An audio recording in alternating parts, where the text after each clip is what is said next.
You're listening to Beyond Wellness Radio, bringing you the cutting edge in health, biohacking, and sports performance. Stay up to date and listen anywhere and anytime on your computer, tablet, or smartphone by subscribing on iTunes. Catch your host, Dr. Justin Marcagiani, as he answers your burning health questions as well as interviews from world-renowned guest experts. For more Beyond Wellness Radio, go to beyondwellnessradio.com. Hey there, it's Dr. Justin Marcagiani. Welcome to Beyond Wellness Radio. Feel free and head over to beyondwellnessradio.com where you can access our full podcast transcriptions. While you're there, you can also sign up for our thyroid and female hormone video series. This series goes into the root cause of why your hormones are out of balance. While you're there, you can also schedule a functional medicine consult with Dr. Justin, myself, where we'll dig deeper into the root cause of your health challenges. Feel free and think of sharing this podcast with at least one person. This podcast grows by people sharing it. Sharing is caring. If you can think of one person that can benefit from this information, please feel free and share it. If you're enjoying the podcast, make sure you subscribe on iTunes.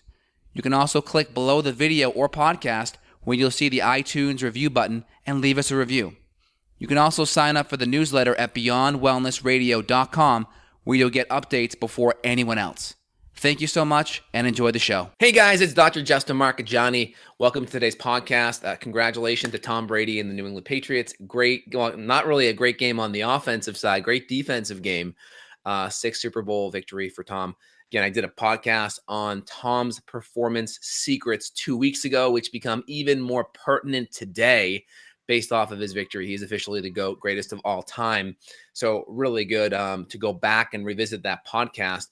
Lots of good insights in regards to sleep, in regards to hydration, in regards to nutrition, reducing inflammation, various training techniques. All these things I think are a conglomerate of tools that Tom uses to improve his performance, heal fast, and keep his pliability and performance up at the highest age possible, really, to be a successful quarterback in the NFL. It's pretty amazing. So today we're going to open it up here for like maybe a little live podcast here. If anyone wants to chime in on any specific topics they want me to go into today, we can just choose a topic and just go off the cuff and go live. I'm on Facebook as well, so feel free and check in with me on any of these mediums here so far. I'm going to dive in on one topic here today. We'll go in on peri-menopause. So peri-menopause is really interesting. This is the kind of the phenomenon where you're in this transition time of going into full menopause. So typically peri-menopause is you're starting to miss some periods. You may be in your typically upper 40s. Usually menopause starts between 48 to 51, and it can take 10 years, meaning the symptoms that you deal with during menopause, that can take up to 10 years sometimes. The hot flashes, the mood issues, the depression, anxiety, those type of sleep issues, crepey skin, all those things can kind of consolidate and happen over a long period of time. Typically perimenopause is that 1 year, once you get into menopause typically is like once you've been no cycle for 12 months. So perimenopause is this in-between time where you're skipping cycles. Maybe you have a period every 4 months or 6 months. So you're kind of lost your cycle regularity. Fertility may not quite be there. You may not be ovulating as much. You start to see your cycles just getting more and more irregular, typically in your typically upper 40s when that starts to happen. Now, what do we do about that? So first thing is make sure you're not getting exposed to toxic hormones in your foods or in the environment. That's number one. Number two, the biggest hijacker of your hormones is going to be your stress hormones, aka cortisol and adrenaline. So it's really important that you get your adrenals looked at if you're worried about perimenopause, because DHEA sulfate, this is the major sex hormone precursor that's made by your adrenal glands.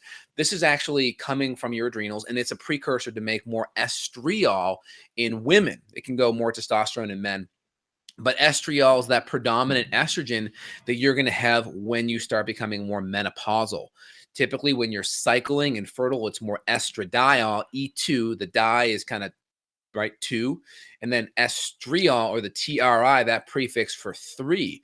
So you start to make more estriol, and that's going to be more anti-cancer. It's going to have some really good anti-aging benefits. Estriol is really important for hydration. That's why low estrogen can create vaginal dryness.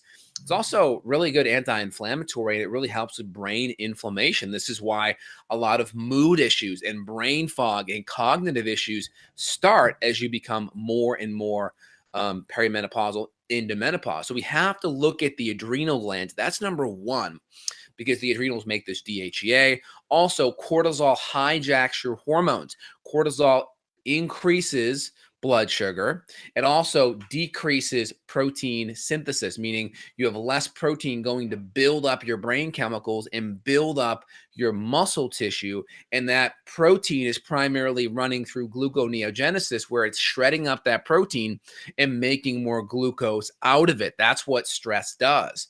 People get more flabby, they get more cellulite because of cortisol. Breaks down connective tissue, and it breaks down amino acids. So you're getting your adrenals looked at is really important. Number two is looking at your female hormones. As many women, as they go more into perimenopause, they become more estrogen dominant. And the reason why is because we talked about cortisol hijacking your hormones. It does so because it pulls progesterone downstream to make your stress hormone. So this is important. The more stressed you get, the more you deplete progesterone. That puts you more into an estrogen dominant state. Typically, we have more progesterone than estrogen. It's about a 20 to 25 to 1 ratio progesterone to estrogen. And when you start going estrogen dominant, people think, oh, that means estrogen goes higher. No, it just means this ratio starts to drop. So you still may have more progesterone, just that ratio drops down a little bit and you start to see estrogen creep up, but you may not see estrogen ever go above progesterone. Just keep that in the back of your mind. That gets commonly confused. So we have the progesterone there. And typically when cortisol is prolonged, this also affects the HPA, HPAT, HPATGG, hypothalamus, pituitary, thyroid, adrenal, gonadal, gut axis. So it affects that feedback loop from the brain and the hypothalamus and the pituitary upstairs to that feedback loop of the glands secreting hormones downstairs. And this is important. So we start to see cortisol rhythm aberrations. The cortisol rhythm starts fluctuating. We start to see it in a woman with their cycle aberrations. A lot of times we just see a lot of PMS, or the extreme PMS is PMDD, which is that week or so before you actually menstruate or bleed. And then we also see a lot of times, sometimes shorter cycles going from 28 to 26 to 24 to 22. So we start to have a shorter luteal phase, which is really important because your luteal phase is that primary phase where you're making more progesterone. So we do tests where we actually look at progesterone every other day for a full cycle. And one of the things you'll start to see is your overall progesterone that you make throughout the whole month, typically should be above that 3,000 mark or so, starts to drop. We start to see it drop. And that's big because that's kind of looking at your overall progesterone sum. We start to see it drop. And a lot of times that can happen when you compress that luteal phase, when you shorten it, because you just have less days where you're even making progesterone. That's a big one. So we'll start to see cycle aberrations there. We could see a shorter luteal phase. We could see a longer follicular phase. We may be out of sync, or we're not ovulating at that right time, and your ovulation could be totally off. Or maybe you're not even ovulating.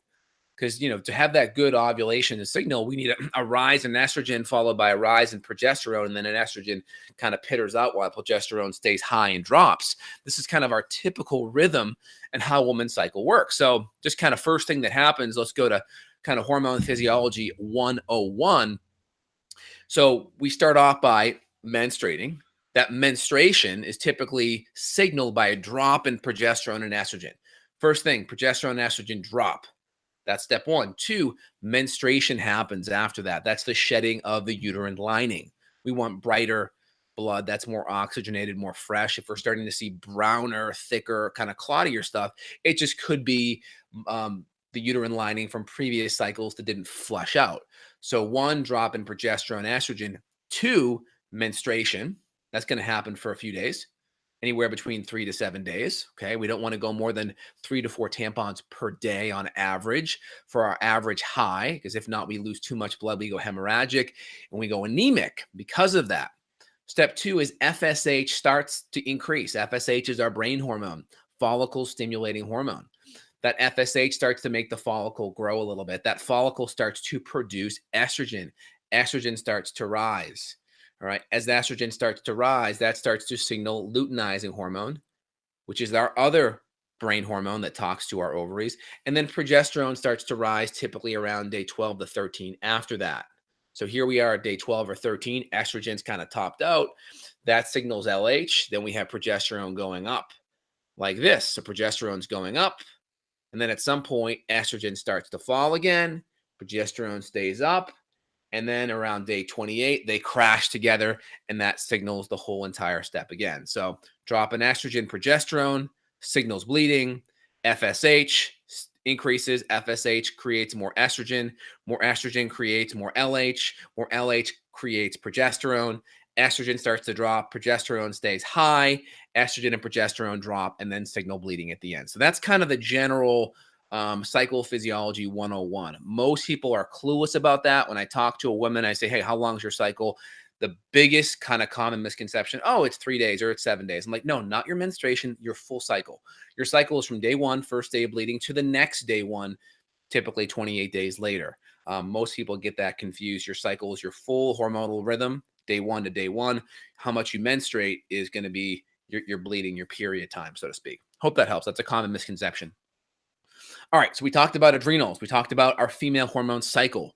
We talked about hormones in the environment, toxins. These things are really important because they put more stress on our metabolism our detoxification system to be able to metabolize hormones. Gut function is so important because this is where we absorb a lot of the nutrients from our food to make our hormones, right? Hormones are made from good cholesterol, right? It goes cholesterol, pregnenolone, and then 27 different hormones that spit out on the stress side, on the mineralocorticoid side, and on the anabolic estrogen, progesterone, testosterone side. So we need to be able to absorb these nutrients so we can make our hormones. We need to be able to absorb nutrients that help buffer the stress response. Magnesium, L-theanine, GABA, they help us buffer that stress response so we can think of it as like, imagine buying a car where you can only shift it from first gear to second to third to fourth to fifth. So all you can do is bring that car up from low to high, but you can't downshift. And a lot of people are in this place where they cannot downshift their metabolic car. So they constantly feel stressed. They cannot ever bring it down from fifth gear back to first gear. And this is one of the biggest issues we see. And if we can't absorb our good amino acids and make our good inhibitory neurotransmitters like GABA through L-theanine, through magnesium, through dopamine, through serotonin, we're going to have problems. And typically this starts to mess up sleep. Starts to mess up our melatonin cortisol rhythm, which is the next step. And that's going to be basically melatonin goes up at night, cortisol goes down at night. We have this inverse relationship, melatonin up, cortisol down, right? We get this big X. And when cortisol stays high at nighttime, it disrupts sleep. It prevents melatonin from coming up. Melatonin is a powerful antioxidant. It's powerful anti-cancer. It's very anabolic. It helps you heal, recover, turn over your neurotransmitters successfully, and heal your body because you really tap into and make a lot of your growth hormone in that first half of the night, 10 p.m. to 2 a.m. So we want to be asleep so we can plug in and access that growth hormone. Okay, so we got our rhythm, cortisol, adrenals, digestion, absorption, and then also the amino acids that we absorb through our digestive system also help run our detoxification system. So we want to stop the toxins on one side, not drink out of plastics, not consume pesticides, consume organic, right? Get, higher quality step 4, step 5, if we're using the whole food step method where it's more grass-fed, pasture-fed, organic, the whole 9 yards. And that's going to help us make more of the nutrients or absorb more of the nutrients where we can actually detoxify as well. And then we talked about those hormones helping with sleep, helping to buffer stress. Very, very important components to female hormone health as well as male hormone health. Males really get the short end of the stick because there's a lot of estrogens in the environment. You don't have a lot of synthetic androgens in the environment. So men really get clobbered because when men get a whole bunch of estrogen exposure, it starts to inhibit LH. LH is that upstream hormone in the brain that talks to the gonads, right? The cells of Leydig in the testicles to make more estrogen. To make more testosterone. So that estrogen disrupts that signal and we don't talk to our testicles to make more testosterone. It starts to inhibit that. And it's really a vicious cycle. With women, they just become more estrogen dominant which isn't good. That starts to mug their cycle. With men, it starts to decrease testosterone. And you start to see things like gynecomastia, man boobs, maybe guys even being overly emotional because they start throwing off their testosterone, estrogen balance as well. So that can affect their mood and focus on the male side as well. And of course, with the woman, it causes the same things because they can create more PMS, which can create irritability, breast tenderness, back pain, moodiness, irritability, sleep issue, all those things that, women do not like. And men don't like them either. Of course, it's a two-way cycle on that for sure. So we think we hit all the major things. I'm going to open it up to questions primarily on the perimenopause female hormone side of the fence. And again, this is a total live podcast here. Again, I interject a lot of clinical information because I work with patients in the trenches. So if you have any of these issues and you want to dive in, click below to make sure you subscribe, hit the bell, and schedule a consult with me and my staff. Let's see what kind of questions we have here off the bat. Try to keep it pertinent on the topic if you can. All right, let's see here. How can a bad gut affect hormones? So it's going to affect it a couple of ways. We absorb all of our nutrients to create our hormones through our gut. Number two, we absorb the nutrients through our gut to help us detoxify. Number two. And then number three, dysbiotic bacteria increases an enzyme called beta-glucuronidase, and beta-glucuronidase deconjugates estrogen. So we have an estrogen molecule, right, is floating in our bloodstream. We conjugate it, we bind it to a protein to escort it out of the body. It's kind of like, hey, guys in the nightclub, whatever, acting rowdy, security guard comes up, like puts the guy's hands behind his back and like escorts him out of the club, right? That's kind of when you conjugate, think about it as putting handcuffs on that rowdy hormone. And deconjugation is just someone coming around with the handcuff key and uncuffing each person, right? Think that's what's happening with dysbiotic bacteria. Bad bacterial overgrowth increases beta-glucuronidase. Then we have the handcuffs are taken off the hormone and they can be rowdy again. So those are the big three ways that can affect that. Okay, excellent. Any other questions? Feel free and chime in. I'm more than willing to answer any more questions. Okay, I think we hit all the major things here. I'm trying to think of anything else we can do. Awesome.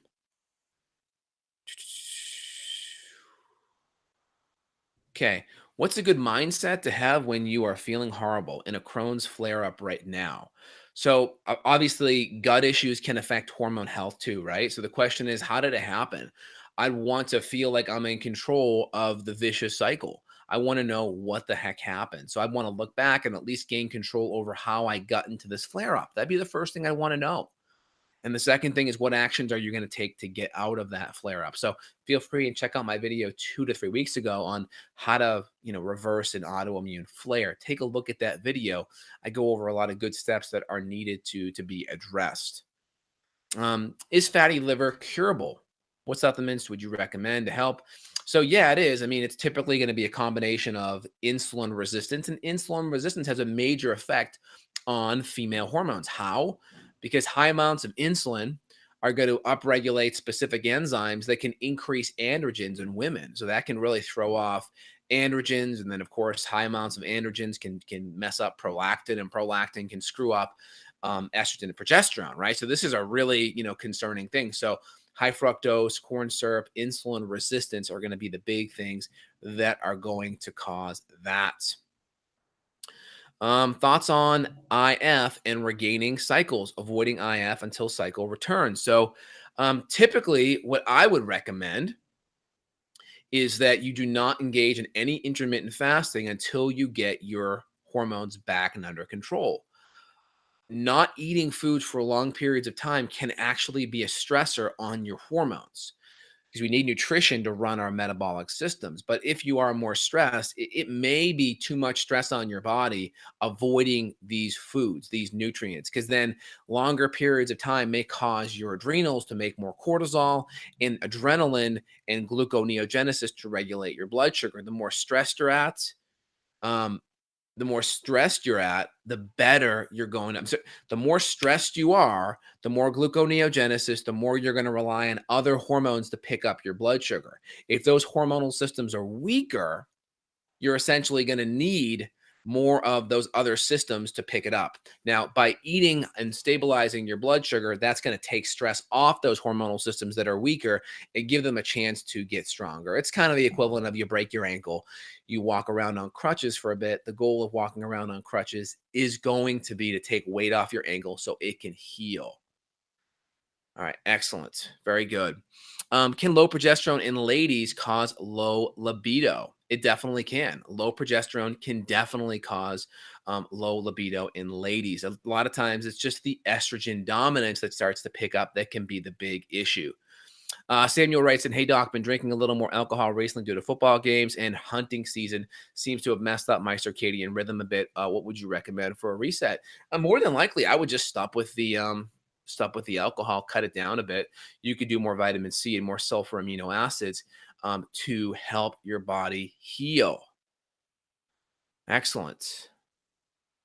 Let's see here. Any other questions? Barbara Scott writes in, could chronic muscle pain in part of the menopause phase of life? Well, yeah, I mean, it definitely could. I mean, it's very possible that your adrenals are weaker, and then that's going to help, or that's going to impair your body's ability to manage inflammation well. It's very possible. A lot of your hormones have really good anti-inflammatory effects, progesterone, estrogen. It just depends on what the root cause is. Did it happen from food? Did it happen from stress? Did it happen from poor sleep? So I want to get a window in what the heck is happening there as well. Okay, excellent. Let me keep on rolling here. Can a hair analysis tell you a lot of accurate info?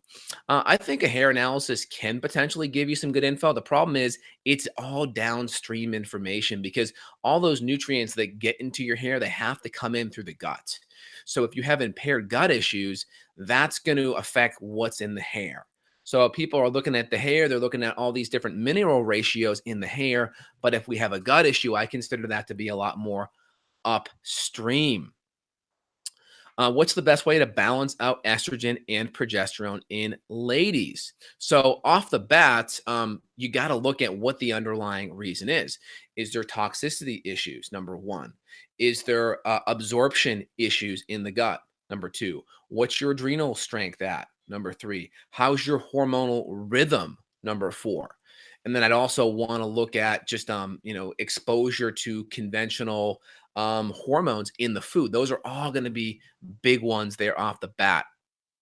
Let me just see if I can continue to do that. Tom Brady's a beast last night. No, I didn't. I actually, all I had during the game was one kombucha during the game. I got some keto cups, which are like 1 gram of sugar, coconut, like peanut butter cups, but they use this coconut oil instead.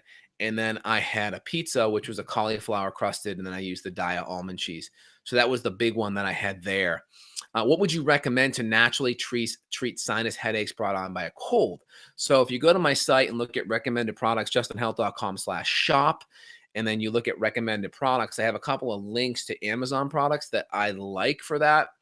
I like either a combination of the Nasaline or a sinus just injector, and essentially the Xfleer sinus rinse. I think that works really good. The Neomed's good, but the Xfleer has a lot of the xylitol in there, which is great at killing different kinds of bacteria and also flushing things out. And it's really helpful with that post-nasal drip as well.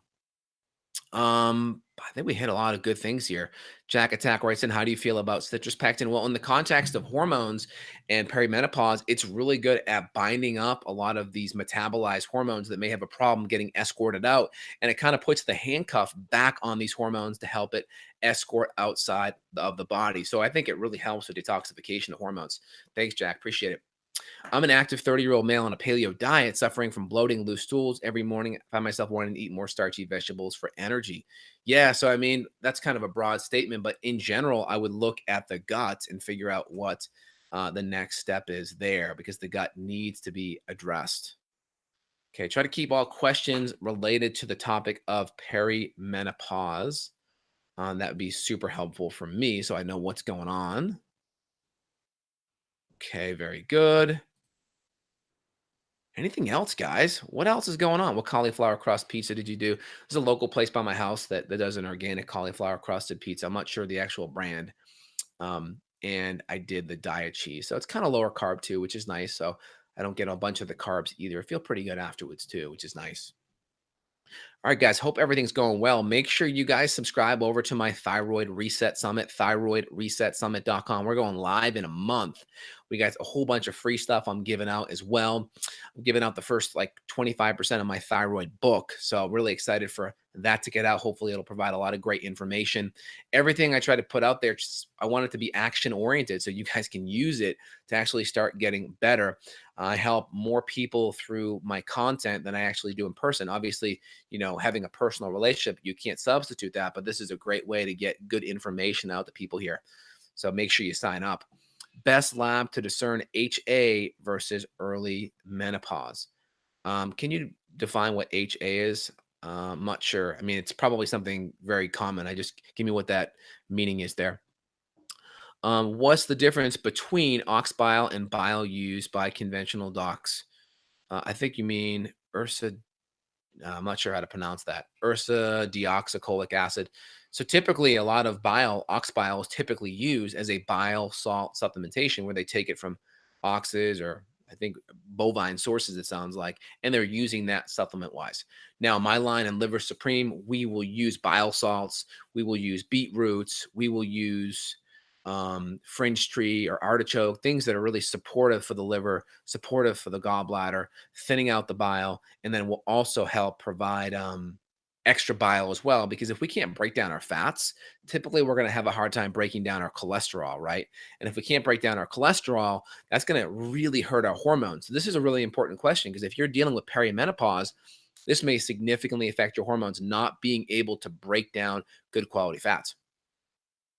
So hypothalamic amenorrhea versus early menopause.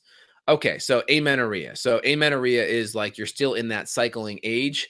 It's premature. You're not having your period. Okay, I had a woman who was 40 years old. This last couple months start to get her period back. I've seen that happen many times. She wants to have a second child. Her period's back for the first time in 2 years. Why does that happen? It's a combination of typically poor gut issues. You're typically getting under nutrition, and it could be a combination of you're not eating enough or you're not breaking down and absorbing enough.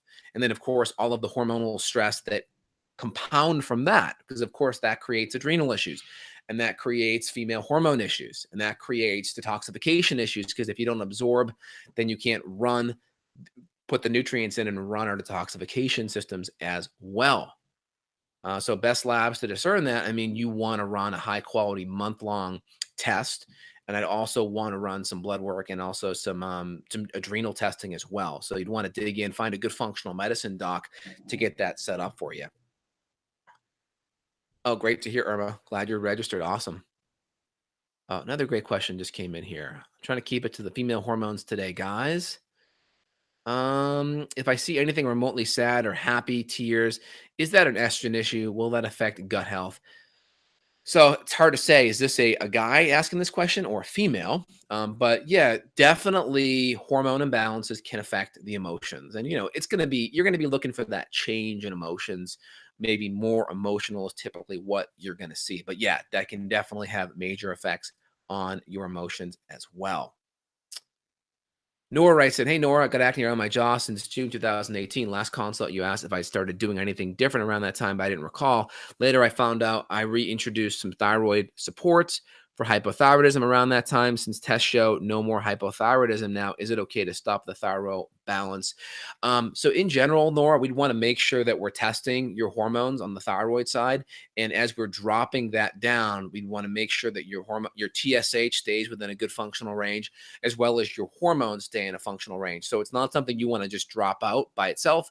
We'd want to test you and make sure as we drop it out, there could be, that you're doing good there. And then regarding any jaw acne that happens, I mean, we want to make sure, number one, insulin is okay, right? Insulin's good.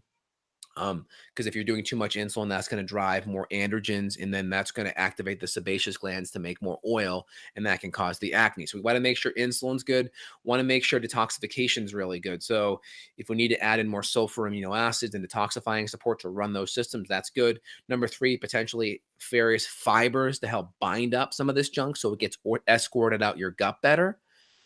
And then I would say number 3, if we're still having issues, you may want to add in some prostaglandin support like black currant seed oil, and email my office I don't have your protocol up here in front of me yet. So when patients ask me questions here, I may be having some incomplete info to go off of. So if we haven't added any black currant seed oil, we may want to do that to help with the prostaglandins and to help with the jaw issues. And the next thing would be to retest your hormones with a Dutch test to look at also how you're metabolizing your estrogens to make sure that's getting better.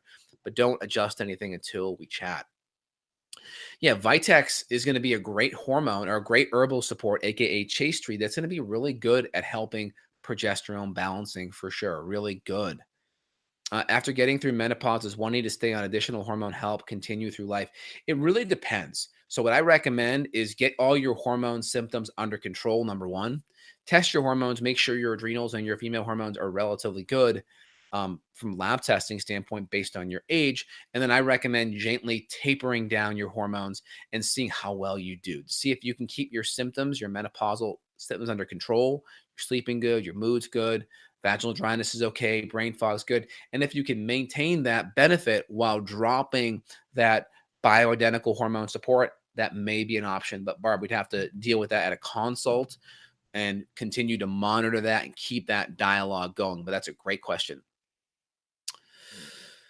Okay, great. I'm just going to kind of come in here, guys. If I skip your question, don't take it personal. Trying to go to the questions that are most pertinent to this conversation. Zoe Holistic writes in, would you be worried about a 54-year-old woman still cycling and ovulating? Would you recommend supplementation as estrogen is very high?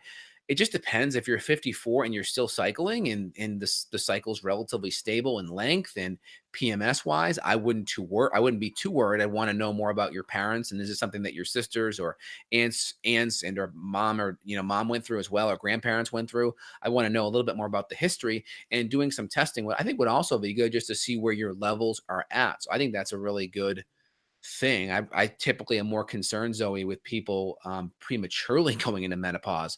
That's my bigger concern. That's the thing I'm seeing these days. But I think it's always good to get tested. Is there a connection between hypoglycemia and adrenal fatigue? Yes. Great question, Olga. I see a lot of low blood sugar symptoms really being a big stressor on the adrenals.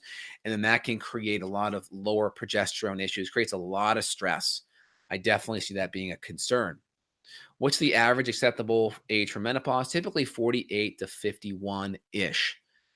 IKO, best test for progesterone levels. I mean, you can run a typical progesterone blood test. We like to be at least 10 to 15 on that around day 20 of your cycle, right? Considering your cycle being like 26 to 30 days.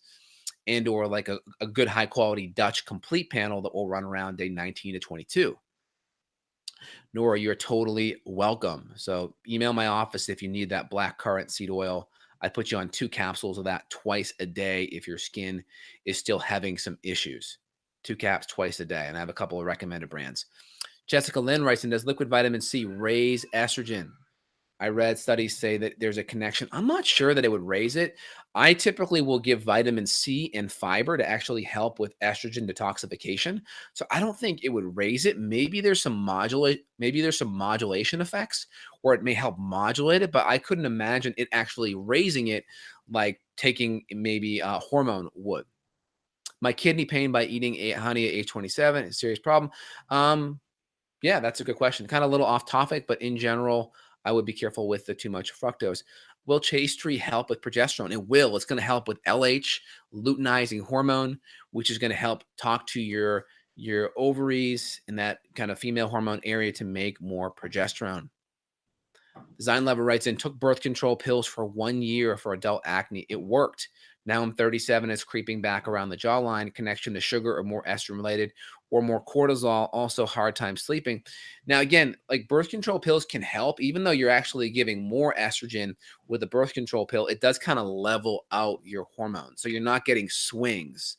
So I think a lot of the hormone swings can really be a big effect there. So it can kind of level stuff off. But I also see, birth control pills cause more issues. You can see melasma as well, which is the estrogen kind of stimulates the melanocytes and more pigmentation. You can kind of get that pregnancy mass while on the birth control pill. In some women, it can actually make their acne worse. I've seen it on both sides.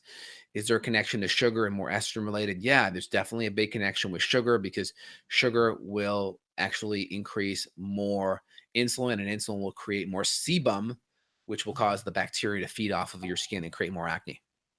My natural doctor put me on liquid vitamin C, and I'm having a short cycle, 26, 27 days, with very light and prolonged bleeding. Yeah, I would need more info. I'd want to test your hormones, see where you're at. A lot of my younger female patients will use herbs to help the signaling upstream from the brain to your ovaries. And then we'll also, a lot of times, give a little bit of bioidentical progesterone, but we'll give it in a specific cyclical augmentation fashion where we'll taper it up and down. But we really want to be specific in how we do that. Amelia writes in, if taking T3, you mentioned in the past needing it a multi-X day due to half-life. Why am I only RX dosage for the AM? So yeah, if you're just taking T3, I don't recommend only taking it in the AM. Like if you're doing a cytomel or a liothyronine, you're gonna be dropping off on your T3 within 4 to 5 hours. So you definitely want to not do it that way. In the Thyroid Reset Summit, we had El Russ on the summit talking about this exact thing. So make sure you subscribe, thyroidresetsummit.com. Make sure you subscribe. Olga writes in, can long-time use of a Mirena IUD cause energy problems? Yeah, Mirena can cause a lot of side effects. Mirena is a synthetic progesterone, and it's an IUD that secretes that. So yeah, it can definitely, I mean, my biggest issue with that is it just kind of seeps in your bloodstream throughout the whole month. At least with like birth control pills, you kind of take a reminder session, a 6 to 7 day reminder where you kind of drop out your hormones, and then that can cause bleeding where you kind of have this steady state of hormones with the Mirena, which I think is a little bit more unnatural because you don't have any drop at all. That's concerning. So I always recommend my female patients, if they want an IUD, to try the Paragard, which is a copper IUD that's non-hormonal. Can't miss interview for Thyroid Summit. What was your favorite interview? It's a great one. I had a lot of really good interviews. Hard to say which one was the best. It really depends on the topic, because we really connected the thyroid to the gut, thyroid to the emotions, thyroid to the adrenals, thyroid to fertility, thyroid to female hormones, thyroid to even male hormones or gut inflammation or gluten or autoimmunity. So those, it was so many different areas. So really hard to say. Paul writes in menopause, how to stop hot flashes. Well, a lot of times the hot flashes can be from a lot of these upstream hormones in the brain, like FSH going really high. Because think of the ovaries, right? Your brain makes hormones that talks to the ovaries to make more hormone, more female hormone. So as the ovaries aren't, don't have the follicles coming in, and we're not making as much hormone, the brain is trying to rev up the volume to talk to the downstream glands. And that FSH, as it goes higher, can really increase vasodilation. So giving certain herbs can really help with the signaling and help kind of decrease the volume a little bit, modulate the volume. And then giving some bioidentical hormones can also help modulate the volume as well, because the brain says, hey, I'm getting a little bit more hormone in there naturally. We can lower the volume as well. And then we do it with the herbs to help with the receptor sites too. So there's a couple different ways that we can do it. But that's kind of one of the major philosophies regarding FSH and regarding a lot of the hot flashes. Is Chase Tree something you take to see how you feel? I mean, you really want to be working with a functional med doc on that. There's a lot of variables when it comes to that. Design Lover, is there a connection to an imbalance of hormones in women who haven't bore any children? Potentially. I mean, women that haven't birth children, they don't have that progesterone increase that happens throughout pregnancy. So that you have that 8 or 9 months where progesterone goes up because of HCG, and that goes up significantly higher. So that may, let's just say you have a greater chance of just kind of being more in estrogen dominance over your cycling fertility time frame, so to speak, where a woman who is pregnant, one, they're not going to be using up the follicles as much because you're not cycling when you're pregnant, and a lot of time during the breastfeeding process. So you're not going to cycle through your eggs as fast. And then number two, you're more overall on average having a higher input of progesterone. So that has some effects as well. Zoe writes in, do you find that people with more severe menopause symptoms always have more adrenal issues when testing? Is that you're finding?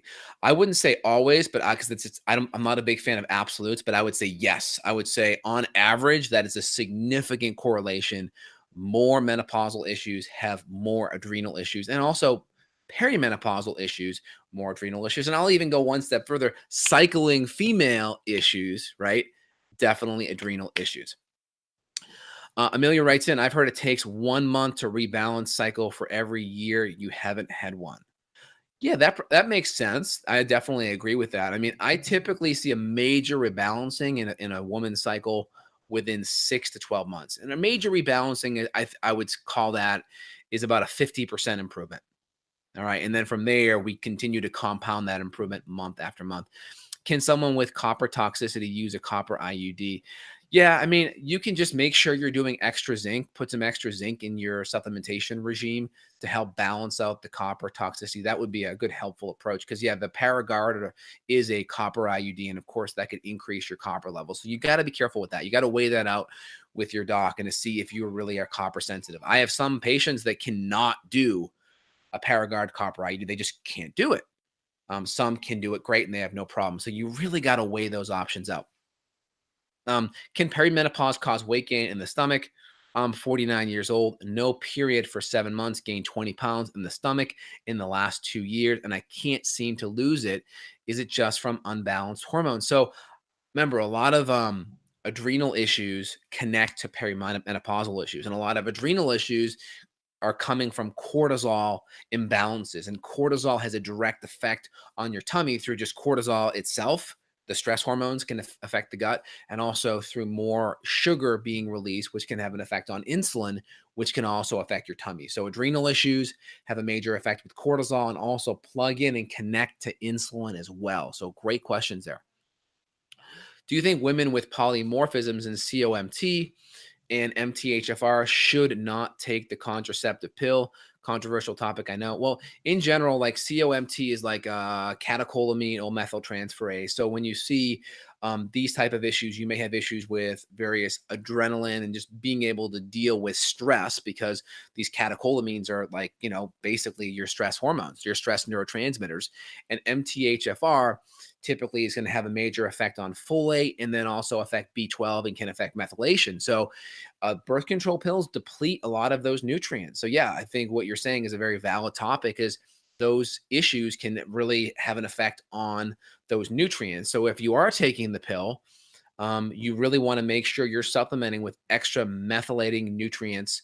Magnesium, in my line, we'd recommend like B vitamin synergy, which has like the extra activated folate, activated B12, activated B vitamins, and also a good multi on top of that with magnesium and calcium and other important minerals that tend to get depleted.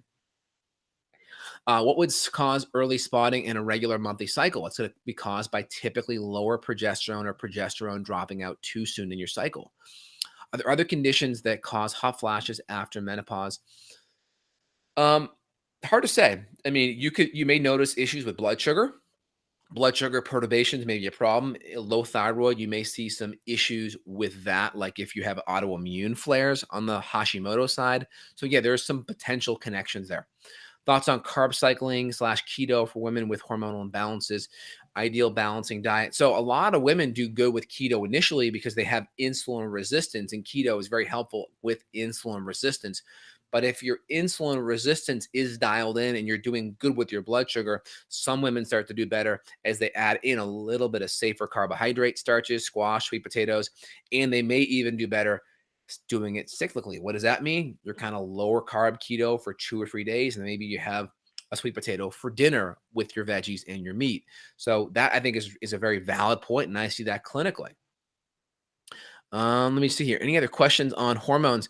I think we hit everything, guys. Give me a thumbs up. Give me a share. I appreciate it. Make sure you hit that bell. People magically just go off my subscribe list if the bell is not hit. So make sure that bell's hit so you get all my notifications. Appreciate today's chat. Hopefully you enjoyed it. If you enjoyed it, give me a comment below. Let me know what you think. Any questions related to the topic, I'll go back in and address them in future podcasts, or we'll respond here. And look forward to connecting with you guys tomorrow for a live Q&A.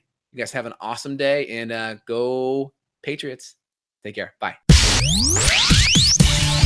Got a question for Dr. J? Go to beyondwellnessradio.com and click the questions button. Then tune in to hear the answer. Also, if you like the show, click below to review us on iTunes. For more Beyond Wellness Radio, go to beyondwellnessradio.com.